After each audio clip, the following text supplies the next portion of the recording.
Hello student, आज class 10th का पहला चैप्टर मैथ वास्तविक संख्या जो कि बहुत ही इम्पोर्टेंट है। इससे ऑब्जेक्टिव क्वेश्चन कई बार पूछा जाता है। मोस्ट इम्पोर्टेंट टॉपिक है ये, जो कि सीधे एग्जाम में पूछा जाएगा। देखिए इसमें क्या बोलते हैं, शॉर्ट जो फिर ऑब्जेक्टिव पूछा जाता है उसी को लिए हैं। ये फार्मूला के रूप में काफ़ी इम्पोर्टेंट है। देखिए यूक्लिड विभाजन एल्गोरिथम, इसका एक प्रमेय क्या होता है। जैसे यूक्लिड विभाजन एल्गोरिथम का प्रमेय क्या, देखिए ए बराबर क्या होता है बी क्यू प्लस आर। ए जो होता है ये भाज्य होता है और बी जो होता है भाजक, क्यू होता है भागफल और आर होता है शेषफल। इसीलिए ए बराबर बी क्यू प्लस आर हुआ, यानी कि भाज्य बराबर भाजक गुणो भागफल प्लस शेषफल। ये सूत्र होता है। जब भी पूछे यूक्लिड विभाजन एल्गोरिथम का प्रमेय क्या होता है तो बोलना ए बराबर बी क्यू प्लस आर। ठीक है। अब देखिए यूक्लिड विभाजन एल्गोरिथम से पूछेगा क्या ज्ञात किया जाता है तो बोलना एचसीएफ। यूक्लिड विभाजन से हमेशा एचसीएफ ज्ञात किया जाता है। अब देखिए भाज्य संख्या क्या होता है, जिनका गुणनखंड 2 से अधिक हो। मतलब ऐसा संख्या जिसका गुणनखंड 2 से अधिक होना चाहिए। जैसे देखिए 4 है, 4 का गुणनखंड क्या होगा, 1 भी होगा, 2 भी होगा और 4 भी होगा। देखिए 2 से अधिक है ना, इसलिए 4 एक भाज्य संख्या है। और जैसे मान लीजिए 6 है तो 6 का क्या क्या होगा, 1 होगा, 2 होगा, 3 होगा। तो भाज्य संख्या ऐसी संख्या है जिसका गुणनखंड 2 से अधिक होना चाहिए। अब पूछे अभाज्य संख्या। भाज्य और अभाज्य में एक अंतर है, इसका 2 से अधिक भाज्य का और अभाज्य का केवल 2 गुणनखंड होता है। जैसे मान लीजिए 7 पूछा तो 7 अभाज्य कैसे, क्योंकि इसका 1 और 7 गुणनखंड है और 11 का 1 और 11 है।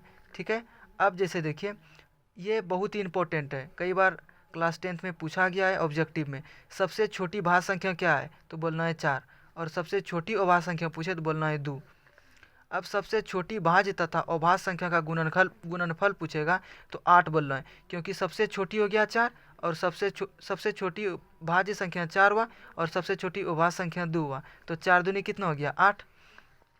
अब देखिए यूक्लिड विभाजन एल्गोरिथम से पूछेगा, मतलब एल्गोरिथम का पूछेगा कौन सा कथन सही है।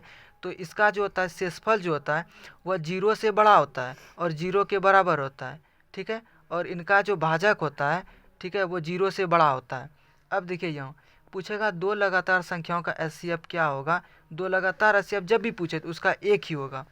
और दो लगातार सम संख्याओं का एचसीएफ पूछे तो हमेशा 4 होगा, क्योंकि दो लगातार सम संख्या, जैसे मान लीजिए हम 2 और 4 लेते हैं तो 2 और 4 का लघुत्तम मतलब एचसीएफ हमेशा 2 होगा।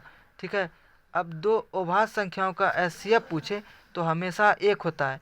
दो अभाज्य संख्या, दो क्रमागत सम संख्या का एचसीएफ पूछे तो हमेशा 2 होता है। सम संख्या बोले तो 2 बोलना है, और अभाज्य संख्या बोले तो उसका एचसीएफ हमेशा 1 होता है। और दो अभाज्य संख्या जैसे पी क्यू है तो उसका एलसीएम हमेशा दोनों का गुणनफल होता है। दोनों को गुणा कर दीजिए तो पी क्यू का पूछा तो पी गुना क्यू, पी क्यू हो जाएगा। एचसीएफ गुना एलसीएम बराबर सूत्र होता है पहली संख्या गुना दूसरी संख्या, यानी कि पहली संख्या को ए बोलते हैं दूसरी संख्या को बी बोलते हैं। तो एचसीएफ गुना एलसीएम बराबर पहली संख्या गुना दूसरी संख्या हो गया। और जब पहली संख्या पूछे तो एचसीएफ गुना एलसीएम में दूसरी संख्या से भाग दे देना है। और जब दूसरी संख्या पूछे तो एचसीएफ गुना एलसीएम में पहली संख्या से भाग दे देना है। और ये देखिए ये बहुत ही इंपॉर्टेंट है। पा एक संख्या है, कई बार पूछा गया है। पा एक वो परिमेय संख्या है, लेकिन पाए का मान जो 22/7 होता है वो परिमेय संख्या है। अब देखिए जैसे मान लीजिए 3.27 पर बार है तो यह एक संख्या पूछेगा तो यह परिमेय संख्या है, क्योंकि इसका मान निकालेंगे तो पी वाई क्यू के रूप में होता है। तो परिमेय संख्या हम जानते हैं, जो जिसको पी वाई क्यू के रूप में लिखा जाए वो परिमेय संख्या होता है। अब देखिए जैसे 2.6342 डैश डैश लिखा है तो यह संख्या का अंत नहीं है, कहीं भी जा सकता है, अनंत तक है, इसलिए इसको परिमेय संख्या में काउंटिंग किया जाता है। अब देखिए दशमलव प्रसार दो तरह का है। एक शांत दशमलव है, दूसरा अशांत। शांत में हो गया जो जैसे देखिए 0.4, यह शांत दशमलव हुआ, यानी कि परिमेय संख्या। और अशांत दशमलव में 2 तरह का है अशांत दशमलव, आवृत्ति अनावृत्ति। आवृत्ति मतलब होता है जैसे 0.4 इसका निकालेंगे तो यह परिमेय संख्या होगा, क्योंकि यह पी वाई क्यू के रूप में होगा। लेकिन यह जो है यह अनंत तक जाएगा, इसका लिमिट नहीं है, इसलिए यह एक अपरिमेय संख्या है। अब देखिए यह बहुत ही इंपॉर्टेंट है अपरिमेय होने के लिए शर्त, कई बार एग्जाम में पूछा जाता है। परिमेय और अपरिमेय दोनों का योगफल हमेशा अपरिमेय होगा। परिमेय और अपरिमेय दोनों का अंतर हमेशा अपरिमेय होगा। और परिमेय और अपरिमेय का गुणनफल हमेशा अपरिमेय होगा। और परिमेय भाग अपरिमेय दोनों का हमेशा अपरिमेय होगा। देखिए जब भी आपसे परिमेय और अपरिमेय दोनों का योगफल पूछे, चाहे गुणनफल पूछे, चाहे अंतर पूछे या भाग पूछे, कुछ भी पूछे तो हमेशा ऊपरी में ही प्राप्त होता है। यदि आपको पसंद आया हो वीडियो तो लाइक एंड सब्सक्राइब ज़रूर करें।